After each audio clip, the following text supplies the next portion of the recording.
Time to feed my obsession. Here's another helmet review. And it's a review that I've been looking forward to bringing you. Hi, I'm Tony, welcome to the channel, and this week I'm going to be taking a look at the Arai Tour X4.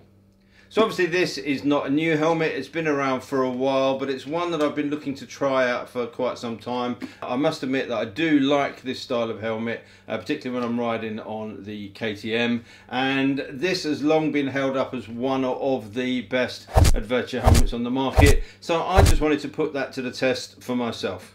As we delve into the technical issues, a couple of points to make. This is a size large vision grey design. There's a whole host of designs. For me, this was the nicest looking design of the whole lot, but there's a whole range, and they even do some specialist ones with Honda branding and stuff. So if you're riding an Africa Twin, they'll look the business. So just to delve into some of the technical aspects of the helmet, this is a new shell. It's constructed of Arai's special fibre laminate, so that gives an incredibly strong but relatively lightweight helmet. The shell comes in 3 sizes, and these are all handmade in Japan. They're ECE and SNELL rated, and Arai have got a very rigorous test program. They go over and above what's required for those actual certifications. One of the things that they do is a penetration test, so they have a 3 kilogram weight with a spike on, which they drop from 3 meters to ensure that it actually doesn't penetrate the shell of the helmet. Inside the helmet you'll find a multi-density EPS liner, as you would expect, and there's a very nice, plush and cleverly designed interior, which we'll touch on in a moment. But one of the big selling points of this helmet is the airflow. It starts with the chin vent, which has got a small open closed notch on the front.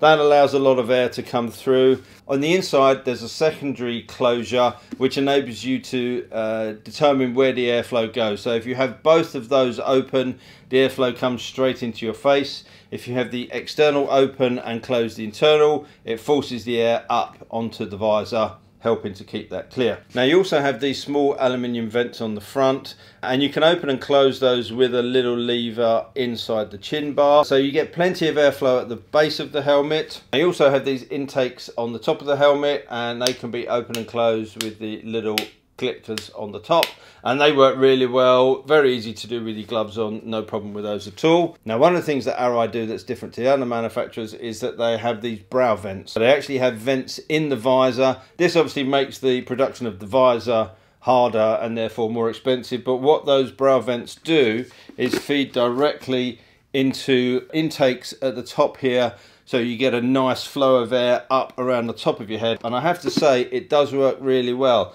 Now I thought all these vents might make for a drafty helmet, but actually it doesn't. What it does do is feed the air into particular channels, so you get a nice cooling feeling of air without loads of blasting and buffeting. In terms of getting hot air out of the helmet, well, you have these 2 large diffusers on the top, and they can be switched to being closed, half open or completely open. A nice easy action, easy to do with gloved hands.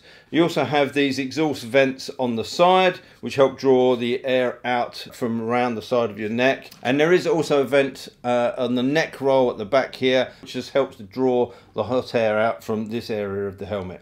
Now unfortunately the temperatures have dropped a little bit in the UK, so I've been riding it in the mid-20s, and it's just an absolute joy. You just get that really nice, with everything open, a really nice flow of air coming through. And a lot of people, when I've looked at reviews, have said, well, it's great for that, but in the winter that can be a pain. But having shut all of those vents up, you do notice the difference, and you do notice how quickly things start to warm up when the weather is warm. So for riding in the winter, I don't see an issue with this helmet at all. Now the helmet has got a nice round profile and a very smooth finish, and Arai design it like that, they say, because when you have a crash you want the helmet to slide, you don't want it to snag on anything, and to aid that, these diffusers on the top and the side are designed to break off during a crash. The helmet weighs 1,620 grams in this format. Now that weight certainly doesn't make it one of the lightest of these styles of helmets on the marketplace, but Arai would argue that it needs to be this weight in order to offer the safety levels that they demand.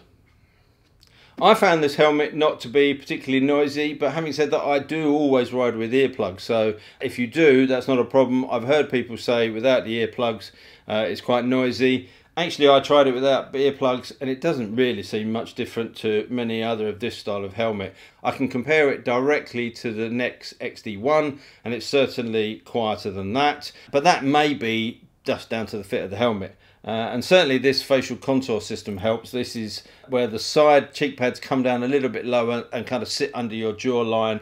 Makes the helmet incredibly comfortable. It also helps to block out some of the noise. You have got a permanent chin sock built in here, and this is one of the interesting things that Arai have included on this helmet, in that that chin sock does pull down to create another diffuser. So when you're riding the bike, you have the option to pull that down just to deflect a little bit of wind down, which will help with the noise and will also help with a little bit of the cold air getting in underneath. Now, the issue of noise and buffeting is very much dependent on your bike setup and your riding position. This I found to be really good. Now, on my KTM, I used to wear my next XD1 helmet with a peak. Once I got to about 50 miles an hour, that peak would vibrate like anything and just would resonate the sound through my helmet. I ended up just not using the helmet because it was so noisy and it had this horrible vibration. I didn't suffer any of that from this helmet. It's actually a very well balanced helmet. So I mentioned the weight was 1,620 grams. When you're wearing it, it doesn't actually feel like that because it is so well balanced, and the design of this peak with the air intakes works really well. Talking of the peak, and this is where Arai's attention to detail comes in, on the underside of the peak you've got a soft element which is stuck on, and that's to help prevent glare on the visor. And the visor, I think, is fantastic. The vision is superb, the field of view is awesome, the clarity through this lens is good. It does come as standard with a pin lock in the box, but if I'm going to throw any negatives on here, that pin lock is a bit of a bugger to fit. I initially tried to fit it with the visor in place and it was having none of it. So the easiest way to do it is to take the visor out and then carefully fit the pin lock. Once you've got the visor out, actually it's not too bad to fit. I think the issue can be that this visor is quite pointed at the front, so you have to bend the pin lock in quite an unusual shape to get it in. But actually it was okay. I just turned the concentric pins out as far as they would go, fitted it in, and then just turned those in slowly until I got a nice seal around there. And I have to say it's been working really well. Now, I've looked at a few reviews and people have kind of bitched and moaned that there's no quick release for the visor or for the peak. The peak is held on by these two retained plastic screws on the side.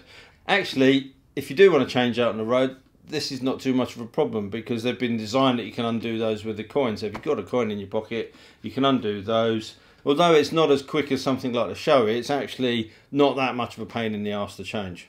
The helmet doesn't come with a drop-down visor, and I know at the price of this helmet that's going to mean that this gets struck off of quite a few people's lists. But to be honest, it doesn't worry me too much. Pin lock do make a photosensitive insert that goes in there, and that will just obviously change with light. But you know, this is what the peak's there for. It's not there just for look. Good point. So this actually becomes a flexible helmet. You can wear it in this format. You can take the visor off and you can wear a pair of goggles inside there, and the aperture is big enough to take any set of goggles that you want. You can wear it without the peak and with the visor on, and it gives it quite an aggressive look, or you can wear it without the peak and without the visor and just stick a pair of glasses or goggles on and you've got a completely different look. If we turn to the inside of the helmet very quickly, all of the internals are removable, they're all replaceable, and they're made of a wicking material which helps to draw the sweat away from your head.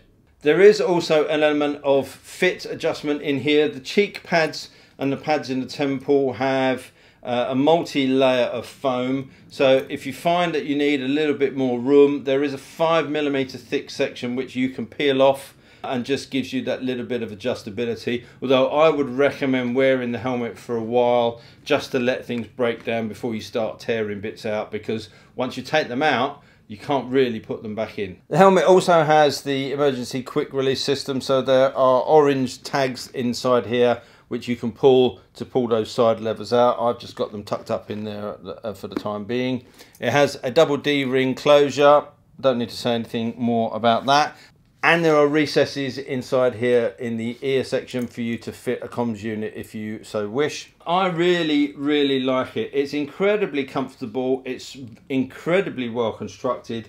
It is safe. It's got that ECE and that Snell rating. It's also got a BMS certification, so if you want to wear this on a track day, you have no problems with doing that. It's going to pass through scrutineering. And it's just a lovely helmet. Now, I thought for the price of these, you're looking at £500 upwards, depending on where you buy it from. And I thought, well, without the drop down visor, without some of the other bells and whistles, this may not look like good value. I know Arai have got a great reputation, and when I picked it up, you can feel the quality, but actually wearing it, it's a really well balanced helmet. The ventilation is superb. In terms of wearing this in warm weather, it's absolutely fantastic. You get that beautiful airflow coming through around all areas of your face and around your head, but you don't feel as if you're getting blasted with wind by it, which is something that I like.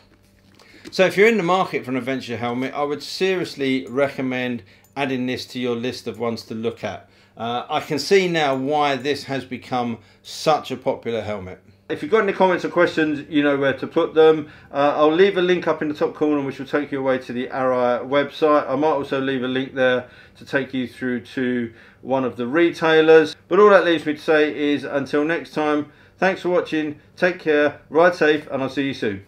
Bye. Yeah.